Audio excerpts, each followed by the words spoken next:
Viu? Estamos ao vivo.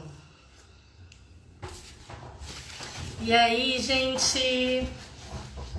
Já vou começar limpando meu óculos aqui que tá uma sujeirada que só estava fazendo pãozinho, né? Parei meu pãozinho e vim aqui começar a live com vocês. Hoje a gente fala sobre temperamentos, né? E hoje eu tenho duas convidadas muito especiais que daqui a pouquinho estão entrando aí.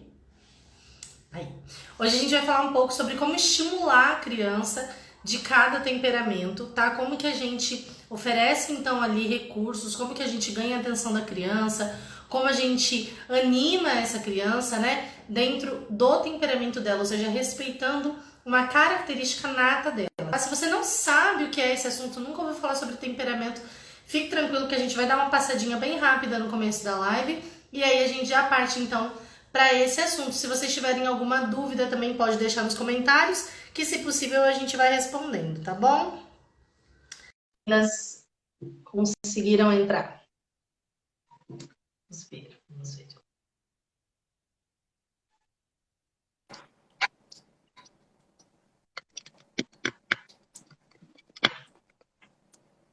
Olá! Oi! Boa noite! Visualizadas, olha que lindo! Eu falo Muita Não foi ensaiado. Boa noite! Boa noite, tudo bem com vocês? Tudo jóia, tudo ótimo. Ah, que bom! Olha, para mim é um prazer receber vocês aqui na Criativa. Fiquei muito feliz de vocês aceitarem o meu convite, né? Gente, para quem não conhece, as duas são psicólogas, elas têm um trabalho lá, né? Já um projeto chamado Anima Mater. E nesse projeto, elas têm desenvolvido aí vários conteúdos voltados para explicar essa teoria dos temperamentos. Então, elas falaram já diversos posts ali sobre as dificuldades, sobre os pontos fortes e fracos de cada um. Fizeram a semana dos temperamentos, que foi muito legal. Eu participei, achei o máximo, o material incrível. Enfim, gente, eu acho incrível esse trabalho que vocês estão fazendo. Fiquei muito feliz de vocês aceitarem esse convite. E hoje eu trouxe as meninas, então, aqui para falar um pouquinho mais com vocês, justamente sobre como que a gente vai estimular cada criança, respeitando o temperamento delas, tá bom? Então, meninas, se vocês quiserem começar se apresentando aí um pouquinho melhor. Meu nome é Gabriela, como ela disse, eu sou psicóloga, eu e Janine, né, somos psicólogas, e a gente está aí desde do final do ano passado com o tema dos temperamentos na página, e a gente tenta trazer da forma mais simples e compreensível, numa linguagem mais assim popular, né, mais destrinchando os materiais que a gente conhece, que às vezes tem uma linguagem muito simbólica ou muito técnica. E aí a gente tenta trazer esse conteúdo da forma mais acessível possível na página. Ah, legal. Exatamente. Queria aproveitar também, Lourdes, para agradecer pelo convite, né? Ficamos muito felizes com o seu convite. E, assim, falar de temperamento é muito importante, sobretudo para essa área, né? Da infância, da educação. Para os pais é muito, muito importante mesmo esse conhecimento, para que eles possam estimular da forma correta, né? Que é o que o nosso objetivo hoje, falar um pouquinho sobre isso. Então, desde já, meu de Gabriela, agradecer mesmo, né? E pela oportunidade, pelo convite. Espero que seja uma noite muito proveitosa para todas nós. Que bom, eu fico muito feliz. Realmente, infelizmente, dentro da educação, muitas vezes a gente não dá o devido espaço para essa teoria, né? São poucos professores que conhecem profundamente essa teoria, utilizam isso em sala de aula, poucos pais que utilizam isso com os filhos, né? Porque muita gente aí associa a questão do temperamento só ao adulto. E é uma coisa interessante quando a gente começa a estudar essa questão dos temperamentos, é justamente de entender que o temperamento ele não faz parte da personalidade da pessoa, né? Que isso vai mudando. Mas o temperamento é uma característica nata, né? Então a teoria dos quatro temperamentos é justamente isso que é formado por meio de algo na psique humana que não é alterado, né? Então a criança já nasce com aquele temperamento. E muitas vezes a gente só vai dar o valor de buscar identificar e tal, já quando já é um jovem, quando é um adulto. E a gente perde essa preciosidade que é de ter esse norte ainda na infância, né, para conseguir estimular. Isso é interessante porque a gente deixa passar na infância, né? E como você disse, a gente às vezes só procura compreender qual é o nosso temperamento na vida adulta, sendo que na infância é quando o temperamento ainda está mais puro, porque a personalidade ainda não se desenvolveu completamente. Então é muito mais fácil para identificar quando a pessoa ainda é criança. Então seria muito útil para os pais que identificassem e, e que a partir da identificação do temperamento pudesse tomar as decisões na educação da criança, porque faz muita diferença. Uhum. Muito legal, gente. Olha, eu acho que é uma coisa assim que vai dar pano para manga. Eu espero que a gente consiga falar tudo em uma hora, né? Mas acredito que vai ser muito difícil, que, como eu falei, é uma teoria aí que é profunda, né? Como vocês falaram, não é à toa que existe tanta literatura com tantos termos e tantas coisas e etc., assim, que dificulta até o nosso conhecimento.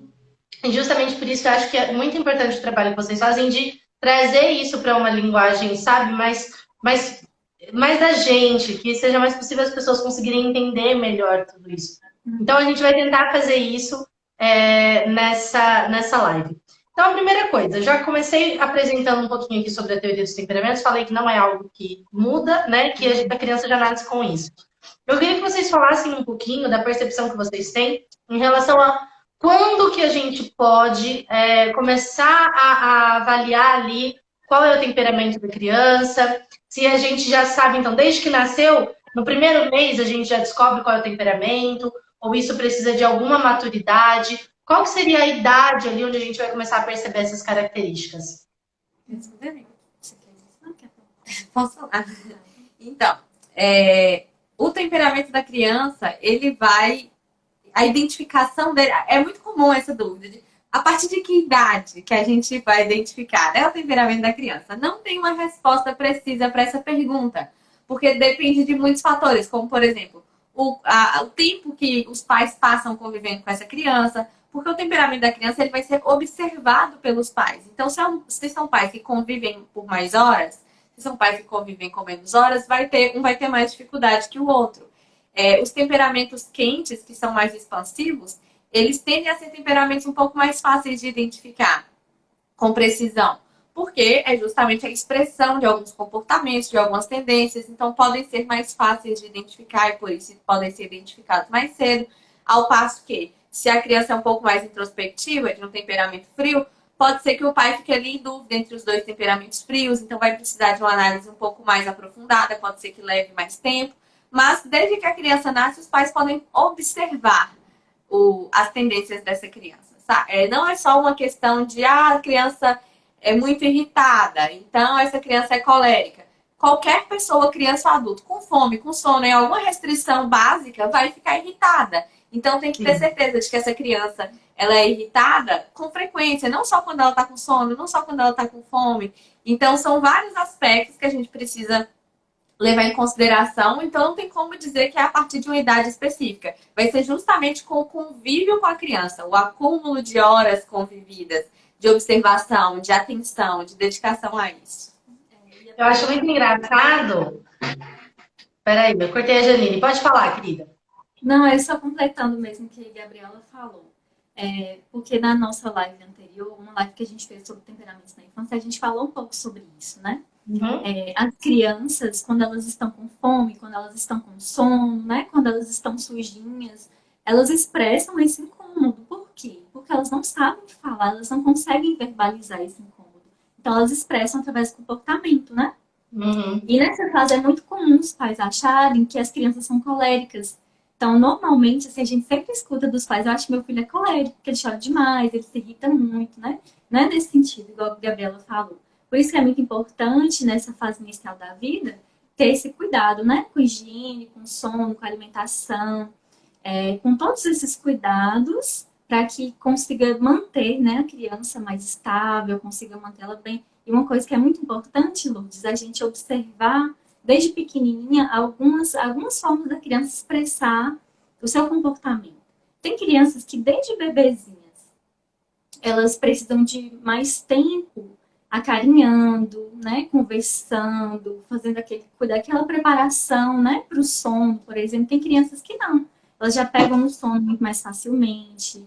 É, tem crianças que elas choram mais, tem crianças que choram menos, tem crianças que elas dormem muito, eu já ouvi muito, assim. Gosto muito de perguntar às mães sobre o sono das crianças, sabe? Tem mãe que fala assim, não, minha filha, meu filho dorme muito, ou dormia muito quando era criança. Eu tinha que acordar para dar de mamar. Outros não, já gritam o tempo todo com fome. Então, todas essas coisas, é importante que os pais não utilizem essas características, esses comportamentos para rotular, para bater o martelo no início, mas ir somando, né? Tudo isso que vai acontecendo desde o início da vida para ir lá na frente contribuir para a identificação do temperamento. Porque os temperamentos são justamente a predominância de algumas tendências. Então, é mais importante que os pais se dediquem a observar o surgimento dessas tendências e, ao longo do tempo, essa predominância que vai definir o temperamento. Não é só observar 2 comportamentos em uma idade específica e falar, é isso. Vai observando ao longo do tempo, percebendo a frequência desse comportamento para ver se é uma predominância mesmo. Eu acho muito engraçado, porque geralmente, quando eu pego atendimentos ou questões mesmo no meu perfil de pessoas com filhos menores de 2, 3 anos, é muito colérico. Todo mundo é colérico até os 3 anos, basicamente, né? Enfim, olha, o meu filho, ele é colérico, né? 8 meses. Você fala, calma, calma, mano, não é para tanto assim. Justamente por isso, porque muitas vezes as pessoas confundem comportamento com temperamento, né? Então, por exemplo, uma criança que ela nunca foi ensinada a se acalmar, a ser mais moderada, a falar mais baixo, né? A não ser tão impulsiva. Obviamente, gente, ela vai ter uma reação desse jeito, porque ela nunca foi ensinada, né? A falar baixo, a ser mais, sabe, menos, assim, digamos, né? Então, ela nunca teve esse limite. E se a gente não ensina isso, logo a gente coloca que é para temperamento. Então, meu filho, ele grita por tudo porque ele é colérico. Mas muitas vezes não, é só porque ele não foi educado para essa parte que, olha, nós não devemos gritar com as pessoas, né? Então, tem muitos detalhes que eu percebo realmente nessa confusão. E dentro disso, principalmente, surge essa inquietação dos pais em relação a respeitar o temperamento dos filhos, né? O meu filho ele é colérico, mas até que ponto eu devo respeitar o temperamento dele? E até que ponto eu posso botar um limite e falar, opa, peraí, eu sou autoridade aqui, você não deve explodir comigo desse jeito, né? Porque tem crianças que são mais explosivas, principalmente as crianças coléricas, né? Então, surge muito essa questão do até que ponto a gente pode respeitar o temperamento e até que ponto a gente deve começar a modelar, né? Existem coisas que vocês percebem dentro disso, dentro dessas dificuldades, dos temperamentos que geralmente é expressado na infância, como, por exemplo, o colérico ele ser mais explosivo, né? Como que a gente pode observar esse tipo de coisa? Os temperamentos quentes, eles são mais expressivos, né? Então, eles tendem a falar mais, a se comunicar mais. O colérico, por exemplo, ele tem uma dificuldade maior em aceitar a imposição da autoridade de alguém sobre ele, de alguém mandar, né? Ele tem essa dificuldade em aceitar os comandos. Então, é muito importante que os pais sejam firmes, que eles saibam de fato orientar e mostrar que eles são autoridade e não a criança colérica, porque é muito comum uma criança colérica em casa, ela mandar na família, né? Ela ser a autoridade, ser o pai e a mãe na casa. E a gente precisa, né, reverter isso. Observar bastante. Já, por exemplo, crianças fleumáticas e melancólicas, eu vejo, por exemplo, uma tendência grande de precisar muito solicitá-las para as coisas, né? De precisar ficar chamando para fazer as coisas, porque muitas vezes elas não têm iniciativa, né? De estar fazendo, ou tem que ficar solicitando para falar alguma coisa. Isso é muito mais comum. E sobre a criança colérica, a gente até separou algumas dicas aqui para dar para vocês de cada uma, mas a criança colérica, ela tem um jeito certo de exercer a autoridade sobre ela. Entende? É um jeito que nem vai fazer com que ela se feche, porque ela tem essa dificuldade de aceitar as figuras de autoridade, mas que vai reverter essa autonomia que ela tem, essa vontade de mandar, essa vontade de liderar, vai reverter isso a algo positivo para a educação da vontade da criança. Porque, igual você falou, né? Os pais precisam realmente se submeter ao temperamento dos filhos. Até que ponto é esse respeito ao temperamento? Tem pontos que os pais vão precisar respeitar, como, por exemplo, pessoas de temperamentos frios são naturalmente introspectivas. Se é um pai ou uma mãe extrovertida com um filho introspectivo, esses pais eles correm o risco de serem extremamente invasivos com essa criança. E essa questão de espaço, né? O que aconteceu? O que você acha? Né? Toda hora que tem crianças introspectivas que não gostam, não gostam, assim, por exemplo, de que os pais fiquem entrando toda hora no quarto, de que elas estejam fazendo, os pais fiquem perguntando, entende? Tem crianças que são mais... E isso é algo a ser respeitado. Agora, se é uma criança colérica, que já tem o ímpeto de mandar, e não está com a educação do temperamento, a consolidação dos hábitos, e os pais ainda ficarem respeitando essa vontade da criança de se impor, e essa criança não vai se submeter nunca a essa autoridade dos pais. Entende? Uhum. Existem uns pontos ali que precisam ser olhados. Assim, não é respeitar todas as características, porque a autoridade dos pais funciona como uma vontade auxiliar para os filhos. Então, é justamente nos pontos em que os defeitos do temperamento aparecem, é que os pais têm que agir como uma vontade auxiliar para fazer com que aqueles defeitos se tornem hábitos contrários. Uhum. É aquela questão, né? A criança colérica, ela é um líder nato desde que ela nasce, né? Mas isso não significa que você vai deixar ela mandar em casa do mesmo jeito que um dia ela vai mandar no serviço, por exemplo, né? Então, cada coisa compete, eu acho que é a umidade. E aí a gente tem que entender essa limitação da idade também da criança quando a gente leva isso em consideração. Né? Até para essa criança ser um bom líder, ela precisa ter sido bem liderada na infância. Senão ela vai usar a capacidade dela de liderar para ser extremamente autoritária. Já vamos aproveitar então aprofundar mais no colérico, né? E tocar nessa questão.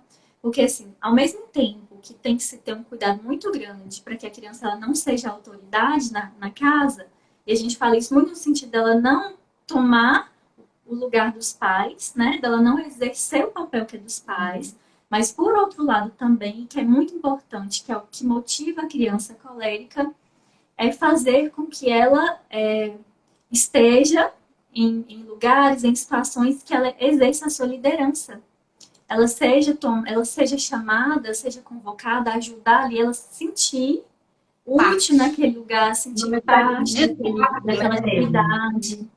Então, por exemplo, na escola, a criança colérica é aquela criança que gosta de estar ali ajudando a professora, estar entregando os papéis, a estar ensinando algum coleguinha, gosta de estar à frente fazendo as coisas. Então, de certa forma, isso é muito importante para a criança, né? Ela não está ocupando um lugar de autoridade que não é dela, mas ela está exercendo a liderança. E isso, para ela, é muito confortável e muito importante.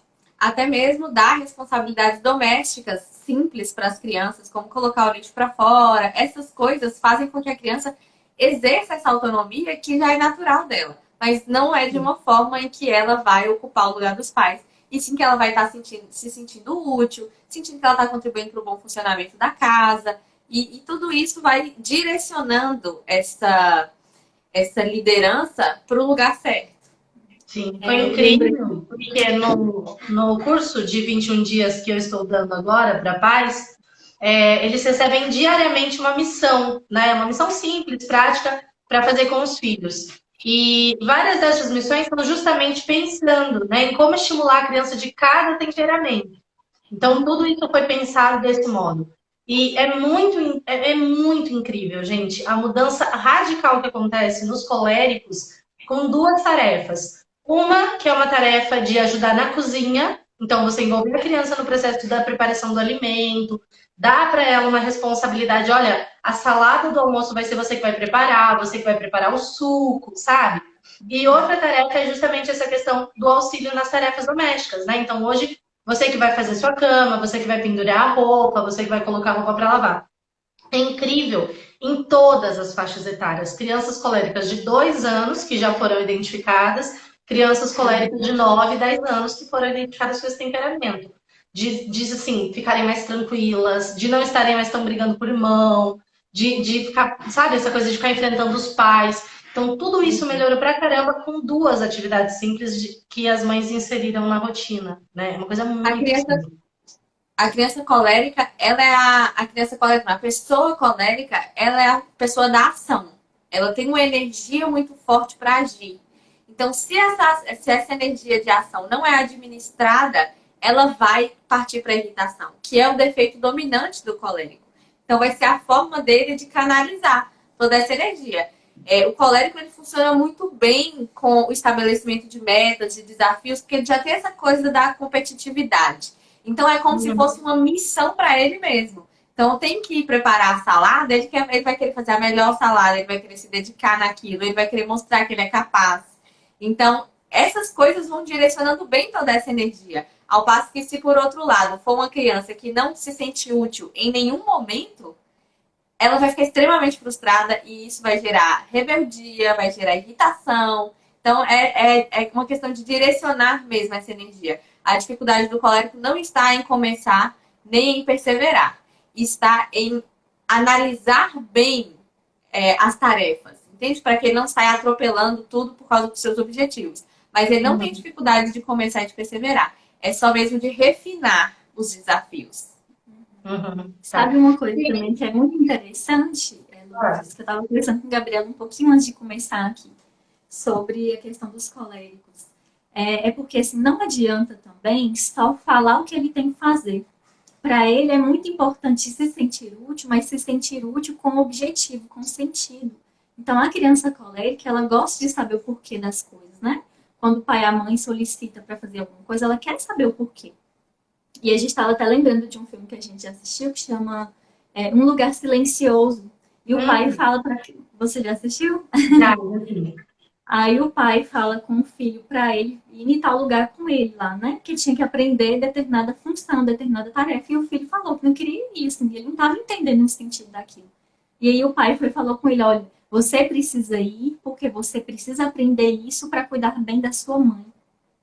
Aí assim, ele viu um sentido naquilo e foi, entendeu? Então, assim, para os coléricos, isso é muito importante entender o porquê, o sentido das coisas, para que ele tenha mais vontade ainda de executar bem aquela atividade. Sim, sim. Não, é incrível essa questão de direcionamento, né? E eu acho que a grande questão que a gente tem que pensar é justamente isso. A palavra do colérico, eu acho que é muito direcionamento. Porque ele tem essa vontade, ele se move rapidamente, né? Ele não é aquele que você precisa ficar cutucando, não. Ele pegou a área e vai embora, entendeu? Mas, ao mesmo tempo, ele precisa ser bem direcionado, porque senão é aquele fogo que se espalha, consome toda a casa, né? Então, eu percebo muito isso, principalmente no exercício da autoridade, com muitos pais que ficam querendo bater de frente com o colérico, né? Nessa questão de vamos ver quem fala mais alto, quem coloca melhor a voz aqui, né? E sempre nessa questão de achar que para você liderar um colérico, você precisa ser um líder tirano, né? Porque se ele já é líder e você precisa liderar um líder, então você tem que ser o dobro ali, né? Para conseguir êxito naquilo, né? Então eu percebo muito essa questão das pessoas ficarem exagerando muitas vezes ali nessa questão do colérico, querendo ser extremamente firme. E justamente porque a gente vê ao contrário, na hora que a gente afrouxa um pouquinho, na hora que a gente convida o filho para mais perto, para caminhar junto com a gente, para ir direcionando ele, né? Isso funciona muito melhor do que quando a gente fica querendo ir na base da ferroada, né? É porque ele já tem essa coisa da competitividade. Então, se o pai vai ali disputar uma força com ele, ele vai tentar colocar sua força, mesmo que ela seja muito baixa, né? Ele vai tentar colocar alguma força para disputar com a força do pai. Então, é justamente por causa dessa dificuldade que ele tem de lidar com as figuras de autoridade. Você consegue seduzir o colérico pelo intelecto, dizendo para ele, explicando as razões, fazendo com que ele compreenda por que aquela atividade é importante. Que ele se sinta parte de um processo. A casa funciona nesse passo a passo. Você pode entrar nessa terceira fase aqui e ajudar a fazer a casa funcionar. Ajudar a fazer a turma da escolinha funcionar. Então, ele vai se sentir muito mais útil e apresentar muito menos resistência ao cumprimento do comando. Legal, legal. E por falar em alguém também que não tem dificuldade em se expressar, né, em se expandir aí, que adora conquistar os territórios também pela casa, né? O tempo todo aí. Eu queria que vocês falassem um pouquinho mais sobre a questão dos sanguíneos, principalmente porque eu vejo que as famílias, enquanto têm dificuldade em liderar um colérico, né? Ela tem uma dificuldade enorme em concentrar o sanguíneo, né? Em fazer ali parar, fazer uma atividade. Principalmente agora com as crianças o tempo todo em casa, fazendo as atividades online, que já é uma coisa que não prende a atenção da criança, não adianta, né? Então já tem essa dificuldade. E o sanguíneo é esse que passou a mosquinha e já está em outro mundo, né? Então, como que vocês veem essa questão também? Como que a gente respeita o sanguíneo, mas ao mesmo tempo consegue dar um pouquinho mais de foco para ele nas coisas? Pode falar. Na verdade, tem muitas dicas, né? Mas, assim, como você falou, o sanguíneo é uma pessoa, uma criança muito entusiasmada, muito alegre, muito feliz, gosta muito de conversar. Então, assim, é uma criança que, ao mesmo tempo que ela alegra a casa, ela traz muito barulho. E esse é um ponto que a gente tem que cuidar muito no sanguíneo. Porque, ao mesmo tempo que ele precisa das estimulações sensoriais, né? Ele precisa de um bom som, ele precisa de ver coisas belas, coisas bonitas, né? Esses sentidos também precisam de um cuidado muito grande. Porque a criança sanguínea, ela já tende a ser mais agitada, né? Como você falou, tende a ser mais dispersa. Porque os sentidos dela são muito aguçados. Então, ela está vendo uma coisa aqui, daqui a pouco ela já escuta outra e já começa a prestar atenção. Ela sente um cheiro de uma comidinha gostosa da mãe, ela já começa a prestar atenção naquilo, né? Por quê? Porque os seus sentidos são facilmente aguçados. Então, deve-se ter um cuidado muito grande para controlar essas estimulações sensoriais. E o que seria isso? Muito cuidado com telas para sanguíneo, isso é fundamental, né? Em relação à distração, para evitar distrações, para facilitar, para ajudar com a concentração, com a atenção dele. Então, reduzir os estímulos sensoriais que são prejudiciais, como a internet, né? Como as telas, o barulho. O local que a criança, por exemplo, faz uma tarefa, ele é muito importante. Se a criança sanguínea está fazendo tarefa na sala, no sofá, em frente à TV, ela vai se dispersar. Se ela está fazendo a tarefa no momento que a mãe está cozinhando, que alguém está fazendo algum barulho na casa, isso pode dispersá-la. Se ela, por exemplo, em relação ao tato, por exemplo, se ela está sentada numa mesa que a cadeira é alta para ela, ela vai ficar balançando os pezinhos. Então, tudo isso é importante, essa estimulação sensorial para o sanguíneo é muito importante. Estimular aquilo que vai o ajudar, como a gente vai falar aqui depois, né? A questão da criatividade, do lúdico, para o sanguíneo é muito importante, mas também controlar o excesso, para que ele não venha prejudicar e não venha a dispersá-lo ainda mais, né? Eu acho que principalmente os sanguíneos, eles acabam sendo os que mais sofrem com esse exagero de telas que a gente tem agora, e principalmente as multitarefas, né? Porque quando a gente olha para a tela, muitas vezes os pais eles só olham o conteúdo. Ah, será que meu filho está vendo porcaria ou será que está vendo um conteúdo educativo? Ah, é um conteúdo educativo, tá tranquilo, né? Agora, inclusive, é um assunto que a gente vai começar a trabalhar em peso na Criativa justamente por conta disso, por conta da quarentena e o exagero que está acontecendo no período que as crianças estão expostas a isso. Mas uma coisa que os pais não percebem é que um celular, ele abre possibilidade para a gente fazer 5 coisas ao mesmo tempo, né? Uma aba do computador, enquanto a criança está ali, principalmente se ela já for um pouco mais velha, já souber mexer, enquanto ela está tendo aula ao vivo com a professora, ela está querendo fazer atividade e ao mesmo tempo jogar e brincar com as crianças no chat. Então, são várias coisas que vão acontecendo e a gente cobra que essa criança ela tenha atenção, né? Eu percebo principalmente isso. Mas em momento nenhum a gente reconhece o tanto de estímulo que acontece ali em volta dela, né? Então, tem muito isso. Casas que ficam o dia inteiro com a TV ligada, né? A criança está almoçando com a TV ligada. Mães que ficam muito tempo no celular, a criança quer prestar atenção no que a mãe está fazendo, com quem a mãe está falando. Então, a gente tem que tomar cuidado até mesmo com isso mesmo, né? Essa questão da estimulação sensorial, eu achei incrível, assim, de dica para você dar. Preocupar também se esse ambiente que ela tá não é hiperestimulado, e não só cobrar que a criança seja atenciosa e concentrada, né? Com certeza. Sim. Eu acho que a criança sanguínea, ela vai precisar muito da ajuda dos pais no que nós dissemos anteriormente, né? De de os pais agirem com uma vontade auxiliar, porque a criança sanguínea, a dificuldade dela é em perseverar nas tarefas, né? Então, é importante que os pais sejam essa vontade auxiliar que as faz perseverar para que essa perseverança se torne um hábito com o passar do tempo. Porque depois, quando a criança já está maior, que ela já não construiu um hábito ali de perseverar, os pais vão precisar agir mais incisivamente. Quanto menor a criança sanguínea, mais os pais terão liberdade até para se aproximar dessa criança e começar a tarefa com essa criança, recompensá-la. É muito importante para o sanguíneo que ele seja recompensado durante a tarefa. Entende? Não só falar, olha, faz tal coisa e no final a gente vai te dar uma outra coisa. Além de ajudar a criança a começar, recompensá-la durante o cumprimento da tarefa para que a tarefa não se torne chata, desinteressante, entediante na metade, fazendo com que a criança queira parar. E, se for necessário, monitorar o cumprimento da tarefa. Ficar ali mesmo, esperando a criança fazer, e aí ela se dispersa, você puxa a atenção dela. De fato, assim, acompanhando de perto. Porque isso vai ser temporário. À medida que quanto mais você insistir, quanto mais tempo você dedicar para ser vontade auxiliar dessa criança, mais rápido ela vai ter autonomia com esse hábito sozinha. É melhor que você pare esse tempo e fique ali monitorando, e fique ali recompensando, e fique ali pegando na mão dela mesmo para fazer, porque se não for dessa forma no início, depois vai dar muito mais trabalho para começar do zero a educação dessa vontade, né? Só uma coisa que... Ai, me ajuda aqui, amiga.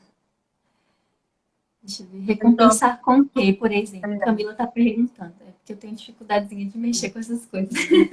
Essa questão Mas, de enfim, recompensa que vocês estão comentando, eu falei no último episódio do Clube do Livro, toda segunda e toda quinta a gente faz uma live lendo O Carinho e Firmeza com os Filhos. Não sei se vocês já leram o livro, mas é um livro fantástico. E a gente está estudando ele agora, vamos para o último episódio. Mas justamente sobre essa coisa de recompensa, uma coisa que eu acho interessante é que sempre vem na mente das pessoas só uma recompensa, tipo, um brinquedo, uma coisa material, né? Sei lá, R$ 10, porque terminou a tarefa, não sei o quê.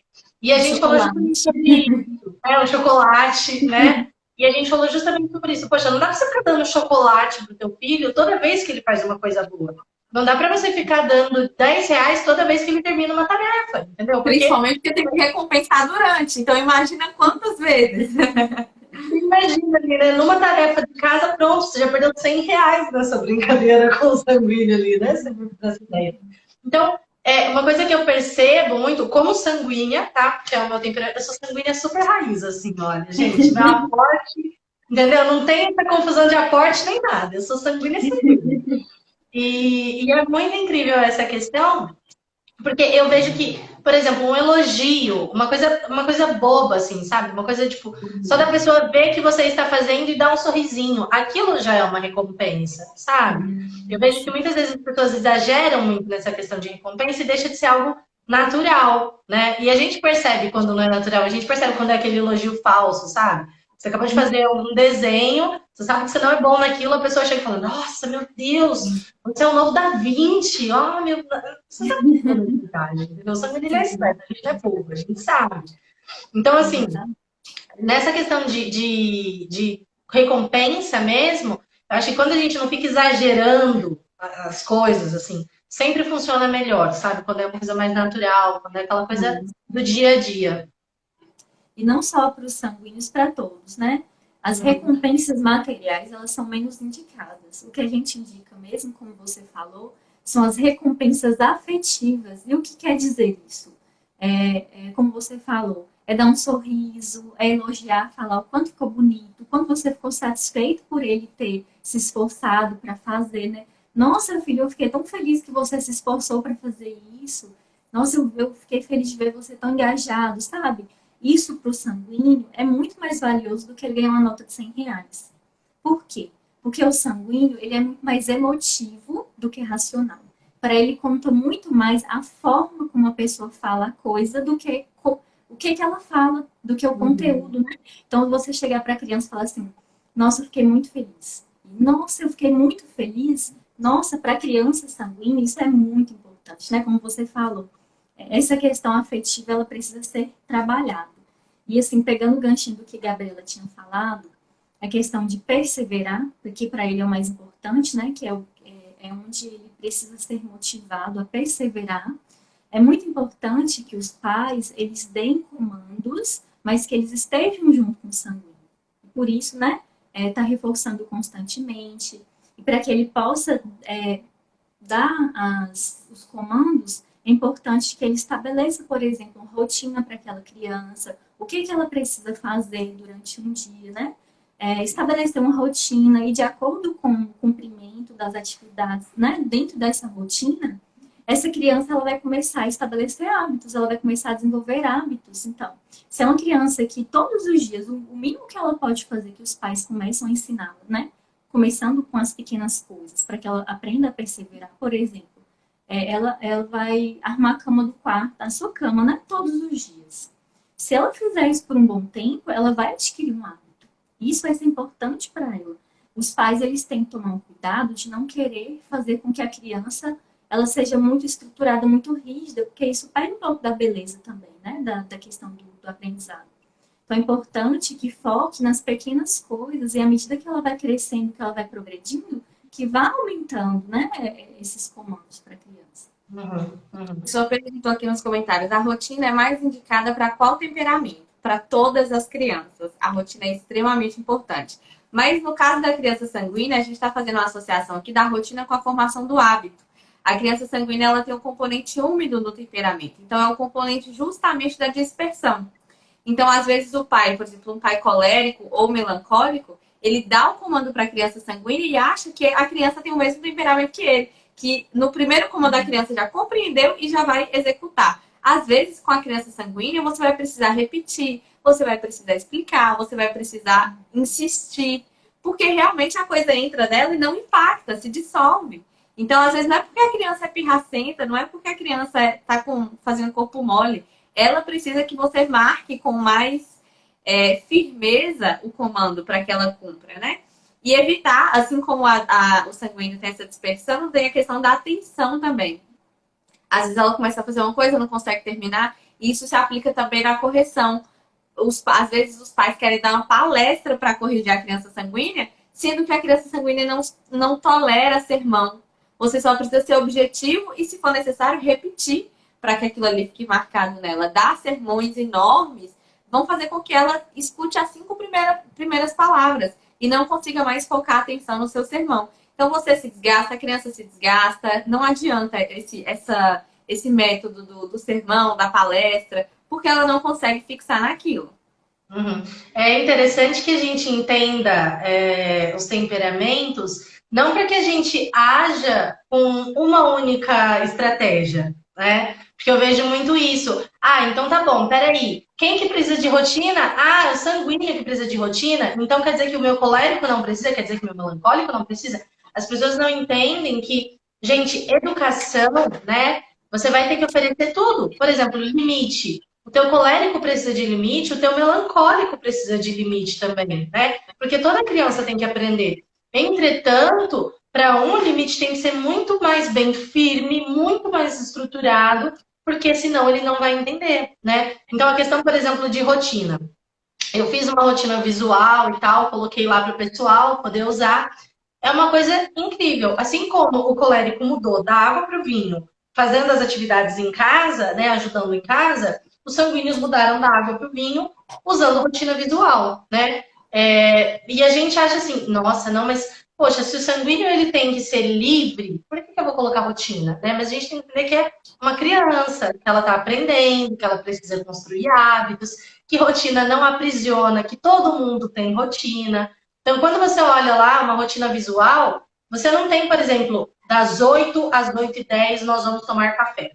Das 8h10 às 9h15 nós vamos estudar português. Não tem isso para uma criança, entendeu? Mas quando vocês utilizam a rotina para uma série, uma sequência de coisas que você vai fazer com a criança, isso ajuda ela a diminuir a ansiedade, né? Porque, gente, os sanguíneos, os coléricos, que são geralmente muito mais afobados para as coisas, né? Então, isso diminui a ansiedade. Isso é bom porque gera uma sequência de coisas que a criança vai cumprir. Ela sabe que não dá para comer, não dá para tomar café se ela não fizer tal coisa, não dá para ter almoço se ela não fizer tal coisa. Então ela entende uma sequência de coisas e isso melhora a alimentação, melhora sono, melhora a convivência, a obediência, melhora tudo para todos os temperamentos, né? A questão que as meninas estão falando aqui é que é o seguinte: para o sanguíneo, né, é muito importante que a gente tome muito cuidado na questão de cultivar hábitos, né, de cultivar perseverança, porque é uma dificuldade que eles têm, tá? Isso não quer dizer que você não vai cultivar isso nos outros temperamentos, gente, tá bom? Por favor, não confundam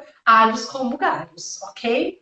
Por Com favor. certeza. E a rotina, perguntaram aqui se a rotina também tranquiliza o colérico. É exatamente o que vai tranquilizar as crianças.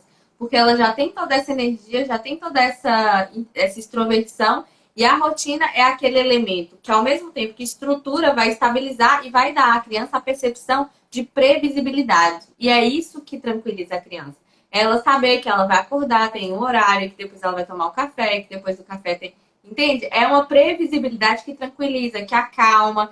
E aí as pessoas falam, ah, tem que fazer alguma coisa para sair da rotina, a rotina é ruim. Essa quarentena está servindo para mostrar que a gente não funciona sem rotina. Que a rotina é extremamente importante para que a gente estabilize até a nossa saúde mental. Entende? A rotina é que nos deixa no eixo, né? As pessoas reclamam quando estão na rotina, mas muita gente está perdendo o eixo e a saúde mental aí com a quarentena que quebrou com a rotina das pessoas. E uma coisa Sim. que é muito importante, gente, para associar com o estabelecimento da rotina para o sanguíneo, é porque os pais eles podem utilizar e devem utilizar da criatividade, da ludicidade. Então, por exemplo, quando o pai vai fazer um quadro de rotinas para a criança, como você falou, é um quadro mais não tão engessado, mas estabelecendo, né, o que precisa ser feito, utilizar do lúdico. Então, utilizar aqueles imãs coloridos, colocar a criança para preencher, por exemplo. Quando for pedir a criança para recolher os objetos que deixou, né, assim, os brinquedos espalhados. Então, fazer daquilo uma brincadeira. Vamos ver quem recolhe mais rápido e faz aquilo uma brincadeira. A criança ela vai obedecer com muito mais gosto, ela vai seguir, né, com muito mais gosto. Então, o hábito ele vai ser consolidado muito mais rápido do que de uma forma muito rigorosa. Porque, como a Gabriela disse, o sanguíneo, se ele for muito pressionado, ele não desenvolve, ele precisa ser estimulado da forma correta, né? Como você falou aqui. Por isso que é importante entender como cada um funciona, para a gente poder estimulá-lo da forma que ele necessita, né? E uma coisa muito boa para os sanguíneos é que os pais tenham e passem para a criança essa associação entre trabalho e resultado. A criança tem que ter muito fixo na cabeça dela de que a recompensa vai vir com o trabalho duro, a recompensa vai vir com o esforço. Porque a dificuldade da criança sanguínea em perseverar ela é muito animada para começar a tarefa, mas no primeiro obstáculo ela se desanima. Ela fala, ah, não, vai ser muito difícil, vai ser muito ruim, vai ser muito árduo. E aí ela acaba deslocando a atenção dela, o ânimo dela, a empolgação dela para uma outra tarefa que ela pode começar do zero e que aparentemente não tem desafios. Então, os pais explicarem sempre, terem essa mentalidade de explicar sempre para a criança que ela vai precisar concluir a tarefa para ter um resultado e antes de começar a tarefa, ela não começar no impulso, mas ela observar os detalhes daquela tarefa, para que ela entenda antes de começar que vão vir desafios, mas que ela é capaz de passar por eles e concluir a tarefa para que aí, então, ela consiga a recompensa. Uhum. Gente, e por falar nesse negócio de você ter que apresentar para a criança que vai chegar, vai ter um momento ali, né, que ela precisa fazer aquela tarefa. Sabe aquela criança que você precisa cutucar, né? Aquela criança que você tem que pegar na mão realmente, falar, meu filho, vem cá, vamos caminhar, né? Que é o tal do fleumático, as crianças fleumáticas. Que apesar, eu acho que é o sonho de todo pai, de toda mãe, né? Um filho fleumático, porque os bichinhos, ó, né? São mais calminhos aí em compensação, não são esse furacão que são os sanguíneos, né? Também não são essa explosão que são os coléricos, mas os fleumáticos eles também vêm com alguns desafios em relação à estimulação deles, né? Principalmente por essa questão da introspecção. Então, como que eu posso respeitar a introspecção do meu filho, respeitar que ele seja uma pessoa aí, né, onde o temperamento dele realmente demora um pouco mais para trazer uma resposta, enfim. como que eu posso respeitar tudo isso sem deixar que meu filho se estagne, sem deixar que ele fique parado o tempo todo, né? Essa que eu acho que é o grande dilema dos pais de fleumáticos aí. Então, será que a gente vai conseguir responder isso em 6 minutinhos? Talvez seja melhor a gente abrir uma segunda live. O que você acha? Quer fazer isso? Vamos fazer. Pode ser, a gente faz então a Eu primeira acho parte. que a gente não falou dos melancólicos ainda e faltam 6 minutinhos só. Vamos fazer o seguinte então, gente. Essa live eu vou deixar as 2 lives salvas no perfil, tá? Então vocês que estão assistindo, Lourdes, quero assistir a gravação depois. Vai no meu perfil, vai estar lá salva. Acho que fica no de vocês também, não tenho certeza, durante 24 horas.